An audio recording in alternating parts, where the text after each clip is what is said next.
నేను శైలజ సినిమాతో ఇండస్ట్రీకి ఎంట్రీ ఇచ్చిన కీర్తి సురేష్ ఆ తర్వాత నేను local, Mahanati, Agnyaathavaasi, Dasara, miss India వంటి సినిమాలు నటించి మెప్పించింది. ఇక మహానటి, దసరా చిత్రాలకైతే అవార్డులు కూడా వచ్చాయి. నిత్యం సోషల్ మీడియాలో చాలా యాక్టివ్గా ఉంటూ తన అందచందాలతో అదరహో అనిపిస్తోంది కీర్తి సురేష్. ఇక ఇదిలా ఉంటే హీరోయిన్ కీర్తి సురేష్ వచ్చే నెలలో తన బాయ్ ఫ్రెండ్ యాంటోనీ తటిల్ని గోవాలో పెళ్లి చేసుకోబోతుందట.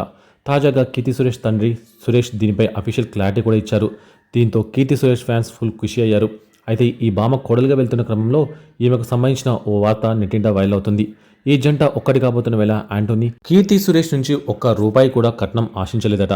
కానీ ఆమె తల్లిదండ్రులే ఆమెకు అప్పజెప్పాల్సిన ఆస్తులు, బంగారం, తన ప్రాపర్టీస్ అన్నీ తనకు అప్పజెప్పాలి కనుక కూతురుకు హైదరాబాద్లో ఉన్న ప్రాపర్టీస్తో పాటు చెన్నైలో ఉన్న 2 విల్లాలను, అలాగే ఆమె కోసం కొన్ని దాచిన బంగారాన్ని, వాళ్ళ ఆస్తులో సగభాగాన్ని కూడా ఆమె పేరున రాసి ఇచ్చేశారట. దీంతో ప్రస్తుతం మహానటి కట్నం మ్యాటర్ నెట్టింట హాట్ టాపిక్గా మారింది. వచ్చే నెలలో వీళ్ళు పెళ్లి జరగనున్నట్టు తెలుస్తోంది.